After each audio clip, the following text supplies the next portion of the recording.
Bueno, la charla, lo que yo les quería compartir hoy, principalmente era bueno hablar un poco de farmacometría, hablar un poco de farmacometría en la región y principalmente bajar a tierra algunas aplicaciones en bioequivalencia.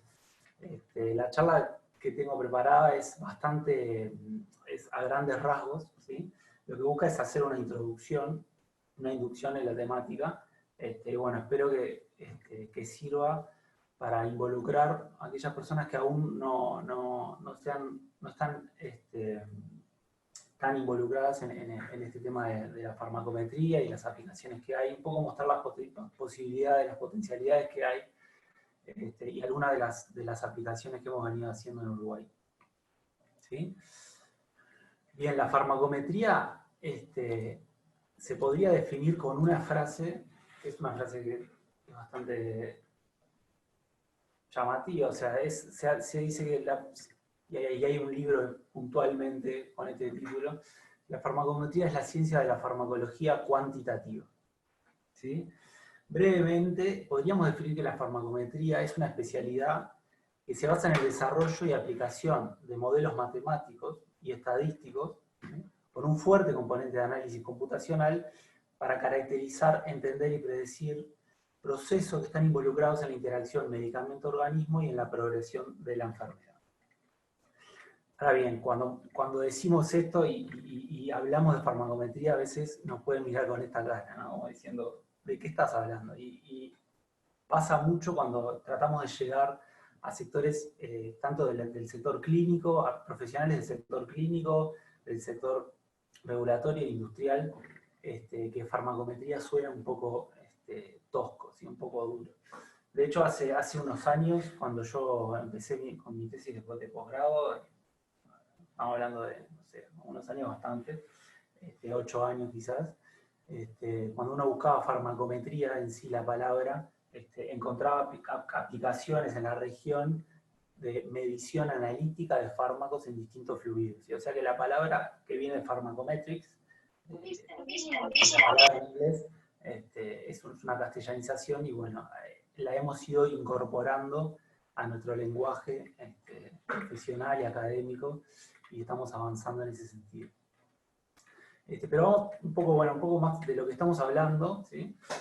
Cuando hablamos de administración, utilización de medicamentos, nunca debemos olvidar ¿sí?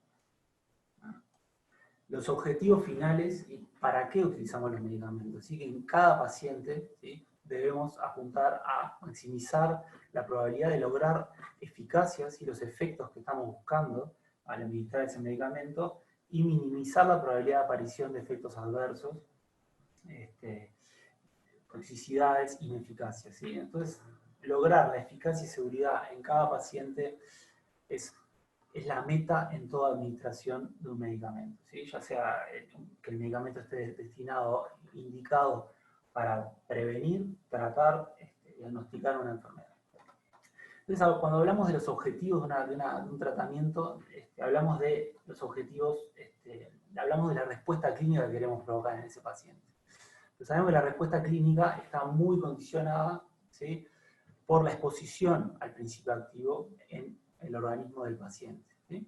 Y la exposición al fármaco se logra y está condicionada por la administración del medicamento, y en el medicamento involucramos el producto y la forma farmacéutica, que involucra mucho lo que estamos hablando el día de hoy, pero también la vía de administración, las condiciones de administración, la dosis, el intervalo de administración, etc. ¿Sí? Ahora bien, ¿por qué se complica mucho lograr los objetivos terapéuticos cuando utilizamos los medicamentos en una población? O sea, lograr administrar un medicamento en una dosis que asegure el cumplimiento de esos objetivos puede ser muy difícil, ¿sí? Cuando abordamos la temática a nivel poblacional. ¿Por qué? Porque en las distintas respuestas que surgen al administrar en la interacción medicamento-organismo, existe un factor clave que es la variabilidad. ¿Sí?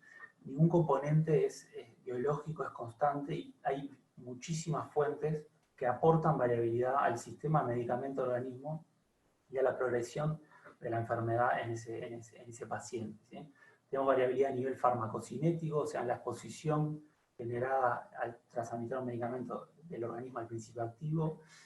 Hay variabilidad también en la farmacodinámica, o sea, en la relación concentración-efecto, ¿sí? Por ejemplo, dos pacientes que tengan la misma concentración aún en el sitio de acción del principio activo, podrían presentar distintos efectos, ¿sí? Por variabilidad en mecanismos de transducción, etc. Y luego también esto confluye una variabilidad en la respuesta, que es la respuesta PK/PD, que es un poco lo que vincula farmacocinética y farmacodinámica, que es el transcurso del efecto a lo largo del tiempo. Y que es un poco, podría ser el fin último, ya que de nada nos sirve siempre quedarnos solo con la parte farmacocinética si no podemos interpretar esas concentraciones en términos de efectos que estamos provocando al paciente. Entonces, estas fuentes de variabilidad podríamos sintetizarlas a partir en la siguiente diapositiva, a partir de separándola en distintos factores, ¿sí? El medicamento, la formulación, las condiciones, el medicamento y la formulación aportan su componente de variabilidad. Luego tenemos características del paciente, ¿sí? Y características de las condiciones de administración que aportan variabilidad al tratamiento, ¿sí? Entonces, generando un sistema complejo que debe ser abordado mediante múltiples estrategias. El perfil de eficacia y seguridad de cada medicamento entonces debe ser profundamente investigado durante las distintas fases de su desarrollo, mediante ensayos preclínicos, clínicos. Es un proceso que en el desarrollo de un medicamento innovador, de un nuevo medicamento, tiene una duración de aproximadamente, bueno, en general es mayor a 10 años, y con inversiones que se reportan actualmente, al año 2013, superiores a los $2 billones, ¿sí? Y en el cual solo un 12% de los candidatos evaluados logra llegar al final del camino y lograr obtener una autorización para la comercialización.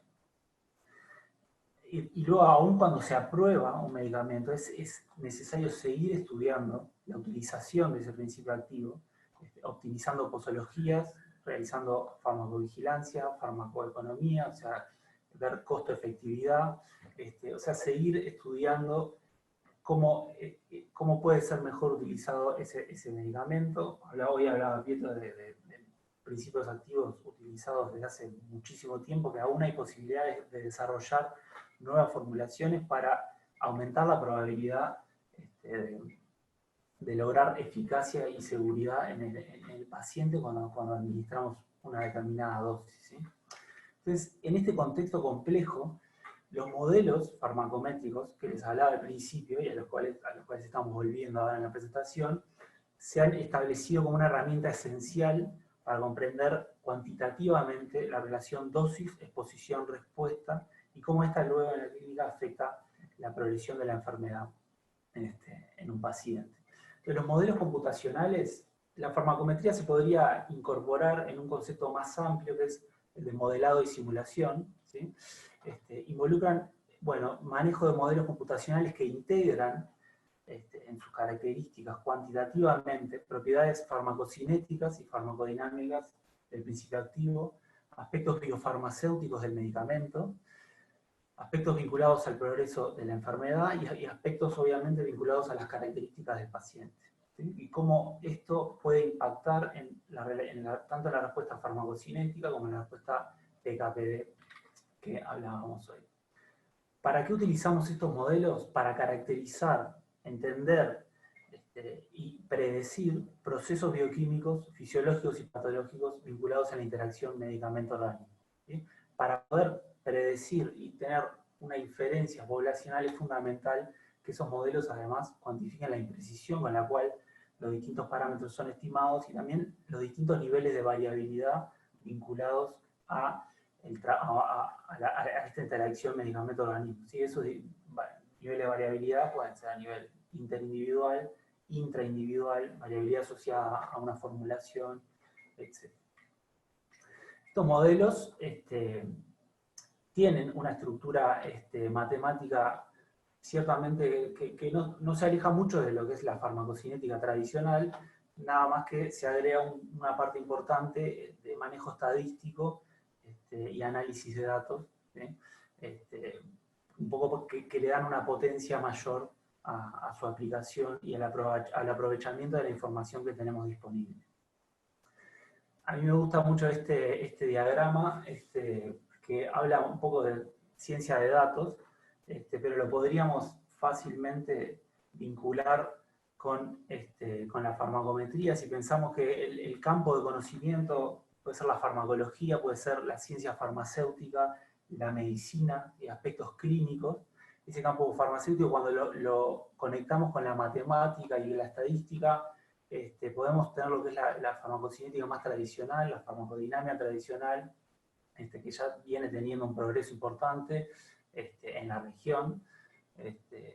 Y luego cuando vinculamos eso con factores como disciplinas como la ciencia computacional, tecnologías de la información, podemos llegar a una disciplina que vendría a ser la ciencia de datos en farmacología, y donde podríamos colocar la farmacometría y otras disciplinas como la farmacología de sistemas, por ejemplo, ¿sí?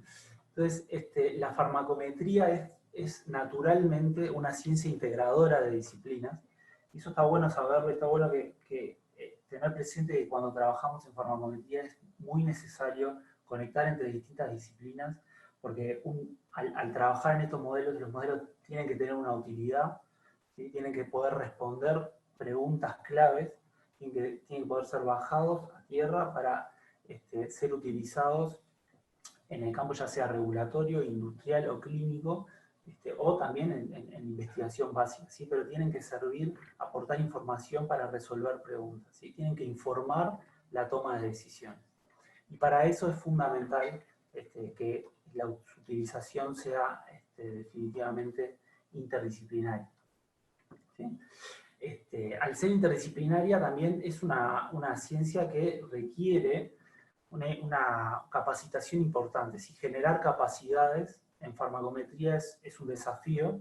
Ahora, en unas diapositivas voy a volver al punto, porque me parece que en la región es bastante importante. Pero a lo largo de los años, y principalmente por lo que mostraba inicialmente lo que vinculaba al desarrollo de medicamentos, en la industria innovadora y en países desarrollados, la farmacometría y las distintas disciplinas asociadas al modelado y la simulación se han establecido, y han desarrollado, podría decirse que se han establecido en forma de un paradigma, ¿sí? Que es Model Informed Drug Development, ¿sí? O sea, la toma de decisiones en el desarrollo de fármacos informada mediante modelos, ¿sí? Estos modelos dan un marco de referencia para la predicción, extrapolación, que se centra en el conocimiento y la inferencia, ¿sí? Que se genera a partir de estos modelos y que apunta a mejorar la calidad, eficiencia y costo-efectividad en la toma de decisiones. Y esto es desde la selección de la primera dosis de un fármaco en humanos, también apoyando en fases previas el descubrimiento de principios activos, la selección de candidatos, hasta fases muy tardías como la selección de dosis para determinadas poblaciones. A lo que apunta un poco este paradigma es a reducir costos éticos y económicos del proceso de desarrollo, así como los tiempos del desarrollo, ¿sí? Actualmente, ya en 2008, se reportaba que los análisis farmacométricos estaban presentes en un gran porcentaje de aplicaciones para registro de nuevos principios activos. O sea que la industria farmacéutica innovadora ha sido un motor muy importante en el desarrollo de estas disciplinas, y acompañado de manera muy importante, por supuesto, por la academia y por las autoridades sanitarias de referencia a nivel mundial. En los últimos años, casi el 100% de aplicaciones para registrar nuevos medicamentos en la FDA documentan el uso de análisis farmacométricos para apoyar la toma de decisiones. En este artículo, que es una encuesta a actores importantes de la industria, de la FDA, de la EMA, se muestra cómo el impacto de las distintas herramientas vinculadas al modelado y de simulación ya se hace ver en la actividad industrial en el desarrollo de medicamentos. Y más hace relativamente poco, la farmacometría está volviendo a sus inicios, en sus inicios de la farmacometría, los primeros modelos, cuando se desarrolló el concepto de modelado no lineal de efectos mixtos por Scheiner a fines de los 70, la utilización apuntaba a individualizar dosis y aumentar la probabilidad de eficacia y seguridad en pacientes, en el ámbito clínico. Últimamente se está volviendo a esta aplicación con mucha fuerza en lo que constituye el Model Informed Precision Dosing, la precisión, la dosificación de precisión, la toma de decisiones en la clínica informada por modelos, ¿sí? Esto permite conectar un poco la información que surge de estudios que se realizan en poblaciones homogéneas durante el desarrollo de medicamentos, conectarlos a poblaciones específicas, ¿sí? Para en esas poblaciones decidir o identificar las dosis que más probabilidad tienen de conseguir eficacia y seguridad, ¿sí? Estos modelos en el ámbito clínico están teniendo un importante impacto últimamente, porque además permiten aprovechar la información que se va generando en el ámbito clínico y ser alimentados continuamente en enfoques estadísticos, principalmente bayesianos, para individualizar cada vez más a partir de la información poblacional y la información que va surgiendo en cada paciente, individualizar la dosis para administrar el medicamento correcto al paciente correcto, en la dosis correcta y en el momento justo. Esto está apoyando mucho el monitoreo farmacéutico, el monitoreo terapéutico de medicamentos, ¿sí? Entonces, hoy por hoy existe un conjunto versátil de herramientas para aplicación tanto en desarrollo de medicamentos como en dosificación de precisión, ¿sí? Y hay un set importante de conocimientos generados, porque las distintas disciplinas vinculadas al modelado y simulación ya tienen bastantes años. Hay muchos que están en continua evolución, pero hay tipos de análisis que están bastante establecidos, como el análisis poblacional, por modelos no lineales de efectos mixtos, análisis de progresión de enfermedad, cómo estos modelos pueden apoyar el diseño óptimo de experimentos para que esto tiene ventajas éticas y económicas muy importantes durante el desarrollo de medicamentos. Un poco lo que vamos a hablar hoy, PBPK, que es una herramienta que se podría considerar que está en evolución, algo más reciente que es la farmacología de sistemas, y el análisis bayesiano para optimización de dosis, y seguramente esté dejando algunas aplicaciones afuera, ¿sí? Entonces el mundo ha avanzado de manera muy importante y se ha generado experiencia, conocimiento, toda una comunidad internacional que tiene una determinada expertise en estos temas y que va avanzando de manera importante. ¿Cómo lo hemos visto desde América Latina? Como decía Jaime hoy un poco al principio, quizás estemos rezagados unos cuantos años, ¿sí? Porque hemos visto el avance un poco desde lejos y porque a medida que más demoramos en meternos en el tema, la montaña que tenemos que escalar se va haciendo más grande y se va poniendo más lejos. Entonces la farmacometría y las distintas aplicaciones aparecen en el horizonte como algo difícil de abordar, ¿sí? Entonces es importante un poco las actividades que estamos promoviendo, un poco lo que intentan es acercarnos a ese desafío y tomar el desafío y intentar superarlo, ¿sí? Intentar de a poco ir haciendo esa escalada, ¿sí? Lo que creo que tenemos que hacer un poco en los desafíos que tenemos por delante en América Latina es desarrollar capacidades, ¿sí? Esto es fundamental, tener una masa crítica importante que se dedique a la implementación de los distintos modelos, ¿sí? De las distintas herramientas. Hay que incorporar mucho conocimiento, ¿sí? Porque mucho conocimiento se ha generado, como decía, en el mundo a lo largo de los distintos años, por lo cual nos obliga mucho a interactuar con la comunidad internacional, y eso es un hecho, es algo que debemos hacer. Luego, tenemos un gran desafío en América Latina, que es conservar los recursos humanos especializados. Así como generamos recursos humanos, es importante que esos recursos se mantengan en América Latina trabajando en problemáticas locales, para que la masa crítica siga creciendo. Y para eso es fundamental involucrar sectores no académicos y mostrar el potencial que tiene la herramienta, la disciplina, para ser más eficiente y para potenciar y generar innovación en actividades, tanto industriales como regulatorias, y ni hablar en el sector clínico. ¿Sí?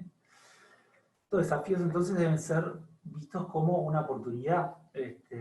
Tenemos la oportunidad de mediante estas herramientas, promover la innovación farmacéutica, el aprovechamiento de mucha información que está disponible y que con esta disciplina la podemos abordar de una manera que pueda tener un impacto muy importante en las distintas actividades, como decía.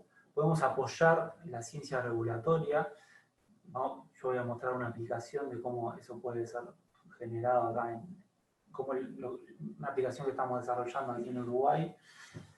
Ni hablar promover el uso racional, la dosificación de precisión en el ámbito clínico, que a veces en nuestra región a veces el medicamento es visto como algo sencillo de utilización, el paradigma una dosis para todos está muy presente, y es algo que sobre lo que hay que informar mucho, ¿sí? Que es necesario individualizar las dosis, principalmente para ciertos principios activos, ¿sí?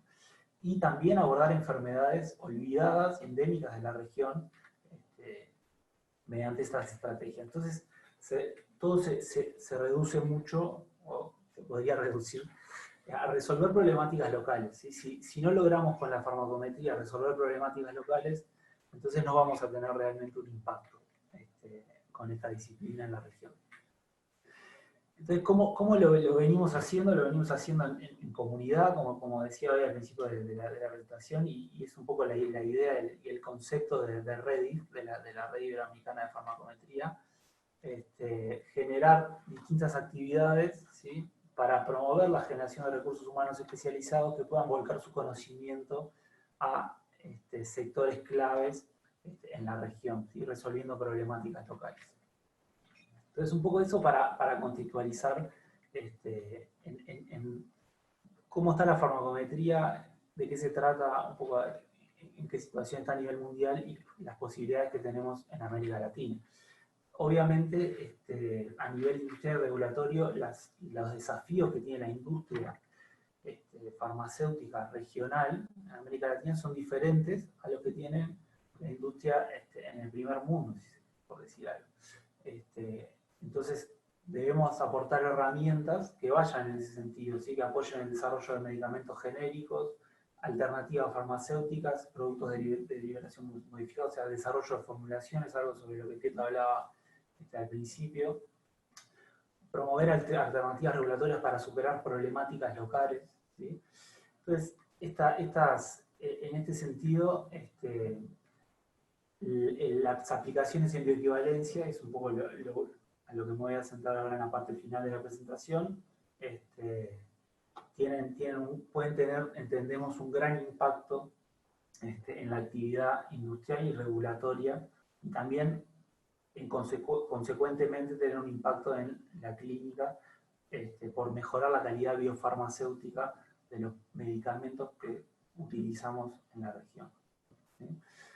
Entonces, si separáramos a grosso modo las aplicaciones que hay en bioequivalencia, podríamos hablar de bioequivalencia virtual y de bioequivalencia basada en modelos. Son dos ramas con aplicaciones de modelos ciertamente diferentes que se vienen utilizando y están muy en boga últimamente a nivel mundial también, ¿sí? Porque hay mucho avance en este sentido, no solo en países en desarrollo, sino a nivel mundial. A mí me está muy interesado en generar herramientas de este tipo y seguro Maribel ahora en una presentación, con su presentación nos va a mostrar mucho más detalle algunos de estos temas. ¿Qué sería la bioequivalencia virtual? La idea es un poco generar una población virtual, ¿sí?, donde incorporamos conocimiento de funciones biológicas, fisiológicas, para crear una simulación in silico, o sea, una simulación computacional de un paciente determinado, replicando sus características, las cuales incluyen factores que afectan la exposición y la respuesta, como la edad, el peso, la altura, sexo, etc.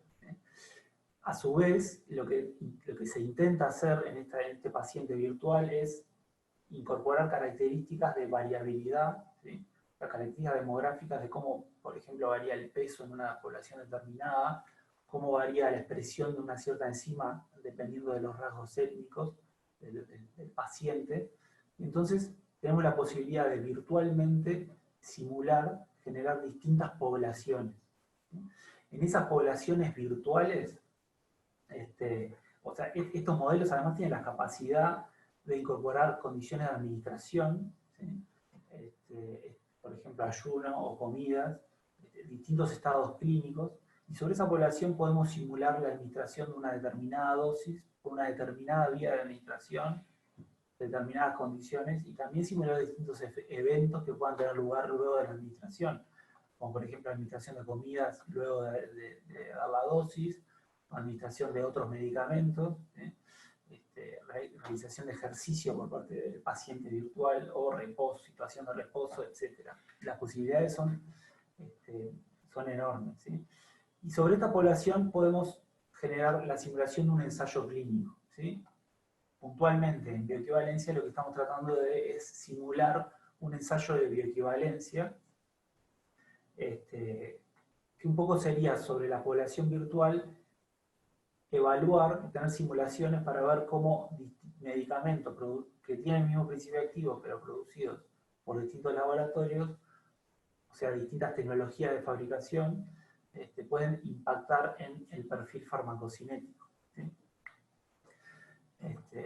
Un poco ese es el enfoque de la bioequivalencia in silico, generar una simulación que permita predecir qué diferencias farmacocinéticas va a haber entre distintas marcas comerciales, ¿sí?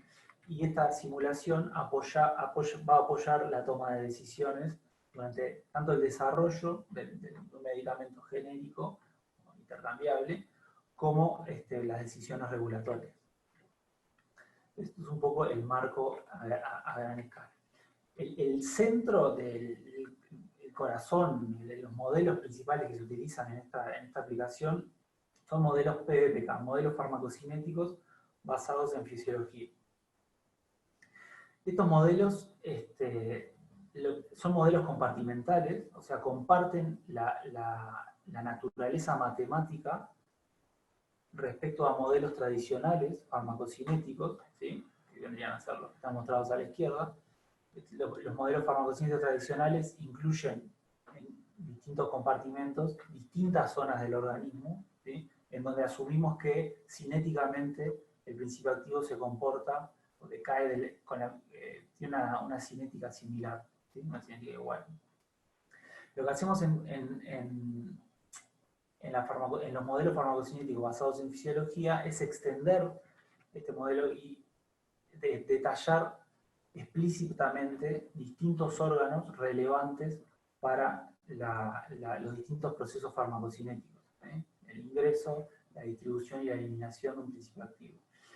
Entonces, en forma explícita se representan con determinado tamaño, determinado volumen, por ejemplo, determinada composición, distintos órganos, y además esos órganos se acomodan en una estructura, o sea, están conectados en una estructura que es análoga al arreglamiento fisiológico, anatómico-fisiológico del organismo, ¿sí? Y se conectan, por ejemplo, con flujo sanguíneo, ¿sí?, que conecta los distintos órganos, y tenemos un compartimiento, por ejemplo, para sangre arterial, otro para sangre venosa, y los distintos compartimentos se pueden ir detallando muchísimo más. Hay distintos tipos de modelos PBPK con distintos niveles de detalle, pero ha habido mucho avance en la utilización de estos modelos para detallar el tracto gastrointestinal, por ejemplo, de los distintos segmentos. Y lo importante de esto es que uno, por supuesto, tiene el desafío que uno cuando expande mucho un modelo matemático de este tipo, que se basa básicamente en ecuaciones diferenciales, hay que darle valor a esos parámetros, ¿sí? O sea, más ecuaciones diferenciales implican más parámetros matemáticos para utilizar. Y esos parámetros necesitan tener un valor. Entonces, en la asignación de los distintos valores hay una integración de conocimiento previo muy importante, ¿sí? Pero luego que podemos desarrollar un modelo de este tipo, una de las grandes ventajas es que podemos situar o analizar cómo impacta, por ejemplo, la disolución in vivo de un principio activo a partir de un determinado medicamento en su contexto, ¿sí?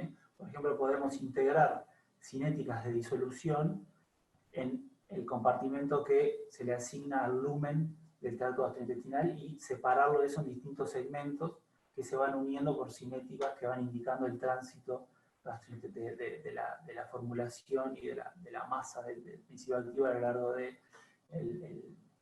intestino, del estómago, del intestino delgado, del intestino grueso.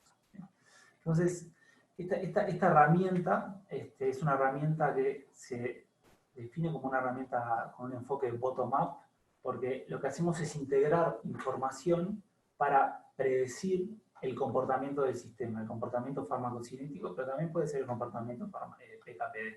¿Sí? Y entonces la información que se integra es información correspondiente a la formulación, al principio activo, al organismo, a las condiciones de administración. Los modelos PBPK tienen una estructura de bloques, y si separáramos básicamente, este artículo lo pone bastante bien, hay un bloque que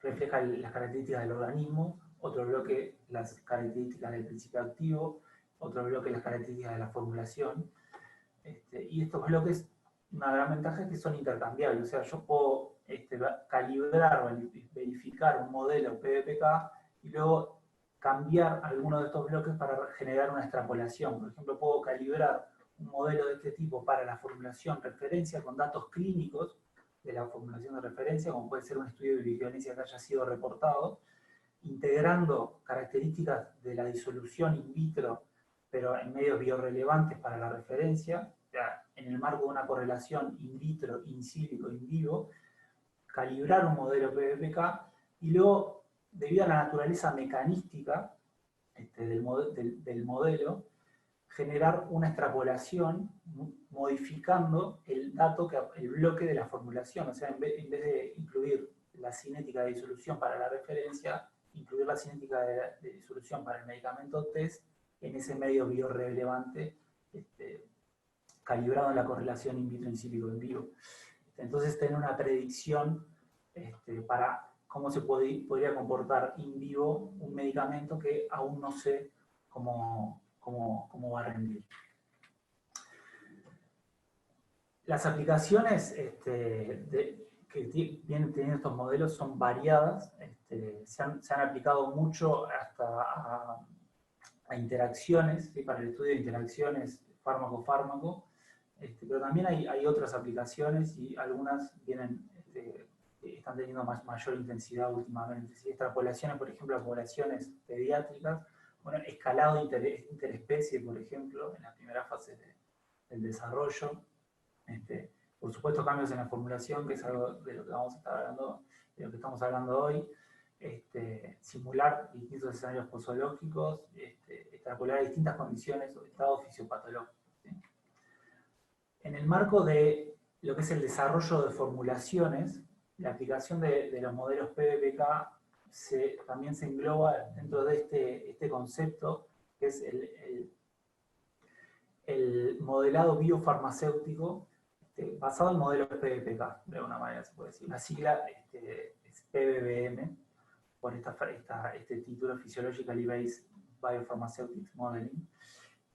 Y un poco acá, esta diapositiva que es lanzado de la FDA, su presentación la pueden encontrar en ese link, muestra las distintas aplicaciones que puede tener PBPK en las distintas fases de la formulación, del desarrollo de una formulación, también en la producción por Quality by Design también se está trabajando mucho, incluyendo la actividad de modelos. Un poco volviendo a lo mismo que les estaba comentando, las correlaciones in vitro, in silico, in vivo, lo que plantean es estudiar la disolución, las características de disolución de las formulaciones en medios biorrelevantes, y esto además puede incorporar distintas características de la formulación. Podemos estudiar tanto la disolución de la formulación del producto final, como ver cómo distintas características de esa formulación, por ejemplo, tamaño de partícula o características del principio activo, tienen un impacto importante tanto en la disolución como luego en la absorción. Entonces, la idea es incorporar la información in vitro en un contexto, en un modelo que nos dé un contexto fisiológico adecuado para hacer una simulación farmacocinética. Ver cómo la cinética de esa disolución en distintos segmentos del tracto gastrointestinal puede tener un impacto en el perfil de concentración. ¿Sí? Y además extrapolar, por ejemplo, a distintas poblaciones, ver la variabilidad interindividual que puede tener, el impacto que puede tener a nivel de variabilidad interindividual. O sea, la aplicación es enorme. ¿Sí? Yo lo que estoy haciendo es hacer un pantallazo general. ¿Cómo se trabaja con estos modelos? Bueno, primero es importante definir un objetivo para un modelo PBPK. El desarrollo de un modelo PBPK está acompañado luego de la verificación, una calibración, donde el modelo se integra con datos que pueden ser in vitro o in vivo que estén disponibles, y que nos permita evaluar cómo es si las simulaciones del modelo tienen correlato con lo que se observa, el comportamiento del sistema observado. ¿Sí? Y luego hacemos extrapolaciones para, por ejemplo, simular un ensayo de bioequivalencia o simular cambios en el impacto de cambios en una formulación, por ejemplo. ¿Sí? Hay distintas aplicaciones que tienen que ver con los objetivos del modelo planteados a un inicio. Lo importante en esta práctica es siempre, como es una actividad en constante evolución, luego de que se hace una predicción, es fundamental, a partir de los datos que se generen, volver atrás, refinar el modelo en un proceso que se dice de aprendizaje, confirmar y aprender para ir mejorando la aplicación de estos modelos. ¿Sí? En bioequivalencia, entonces, ¿cómo están apoyando estos modelos? Y acá hay algunas aplicaciones. Informar la toma de decisiones durante el desarrollo de un medicamento genérico, evaluar el riesgo que tiene lanzarse a hacer un ensayo de bioequivalencia con una determinada formulación, a partir de datos in vitro de la formulación de referencia y de información que esté disponible en la bibliografía. Reconocer factores críticos en la formulación, definir espacios de diseño para modificar la formulación a lo largo del desarrollo. Desarrollar, por supuesto, calibrar los medios biorrelevantes, los medios de disolución biorrelevantes, son una herramienta clave. Interpretar resultados de estudios de bioequivalencia piloto, ver en qué pudo haber una falla, por ejemplo.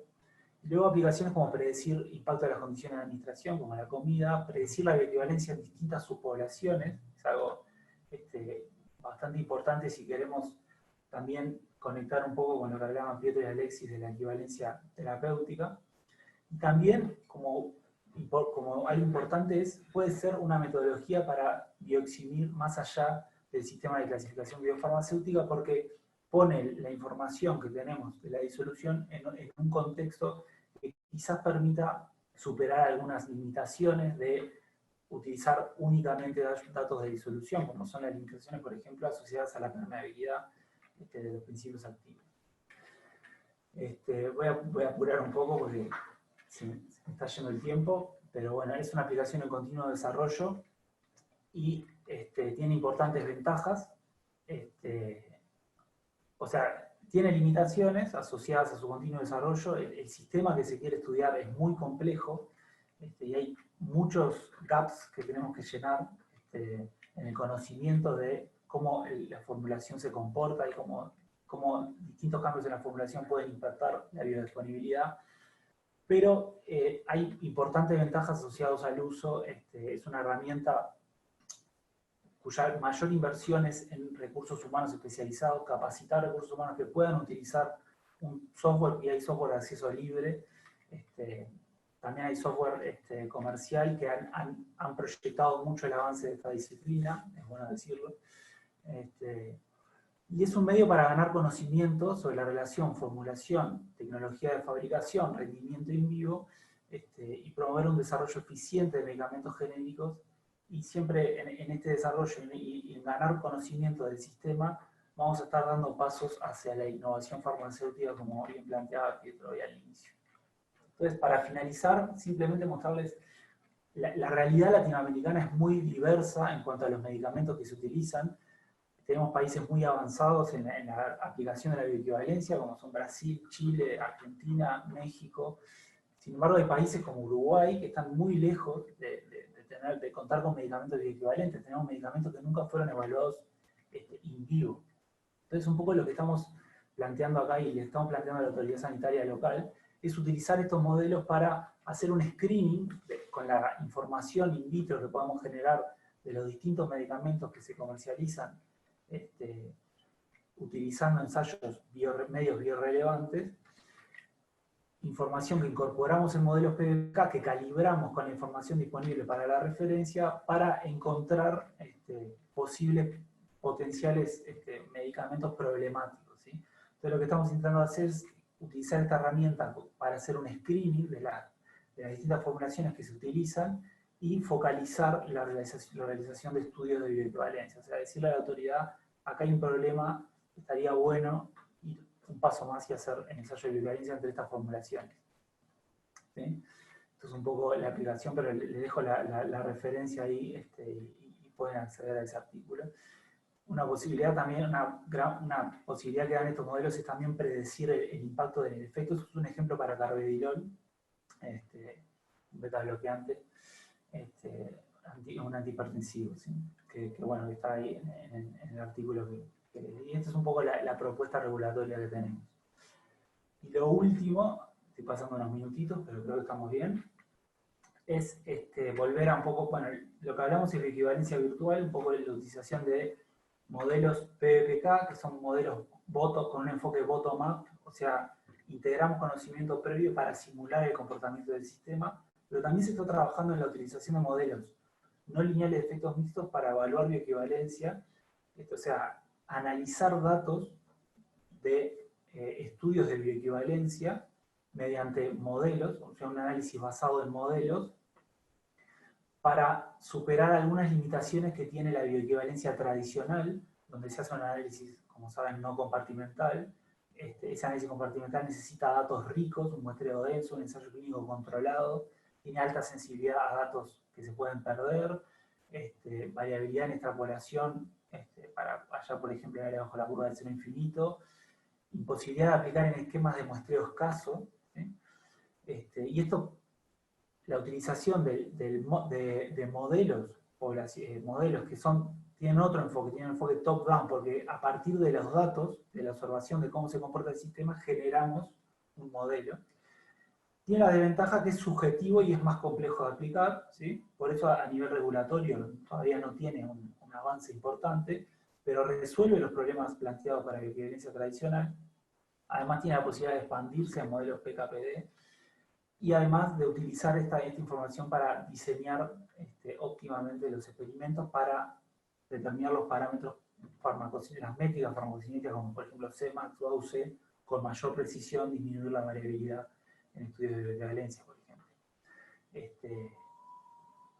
Una aplicación importante que hemos venido aplicando acá en Uruguay es la aplicación de modelos para, por ejemplo, realización de estudios de bioequivalencia de medicamentos de uso veterinario. Ahí la Facultad de Veterinaria, con el grupo de farmacología, viene avanzando en esa posibilidad, y es algo que es importante porque hay un ensayo clínico en animales, para medicamentos de uso veterinario, poder aplicar esquemas de muestreo limitado y aún poder concluir respecto a la diferencia que puede haber en en la farmacocinética por distintas marcas comerciales pueden ser muy, muy importantes. En un ejemplo, simplemente para dejarles un ejemplo, hemos utilizado modelos para evaluar la intercambiabilidad en el ámbito clínico con medicamentos que nunca fueron evaluados, o sea, que no tienen un estudio de equivalencia, o sea, medicamentos que llamamos similares. Acá les dejo la referencia. Este es un estudio que se hizo en 100 pacientes que tomaron uno y otro, una y otra formulación, pero en el ámbito clínico con un esquema de muestreo limitado. Entonces, para finalizar, un poco el mensaje es que el campo del modelado y simulación ofrece enormes posibilidades para optimizar procesos en el desarrollo de medicamentos genéricos, apoyar la ciencia regulatoria y mejorar la calidad de los medicamentos disponibles en la región. En aplicaciones adaptables a la realidad de América Latina, con una inversión necesaria en las capacidades de generar una masa crítica, con habilidades específicas en la disciplina, pero esa es la inversión fundamental que hay que hacer y luego la información está disponible y se puede avanzar en este sentido para empujar la innovación farmacéutica y el uso y también la precisión en dosificación en nuestra región. Teniendo impacto este trabajo debe ser colaborativo entre los distintos sectores y un poco eso es a lo que apostamos en Red. Así que si hay tiempo, dejo para alguna pregunta que haya surgido.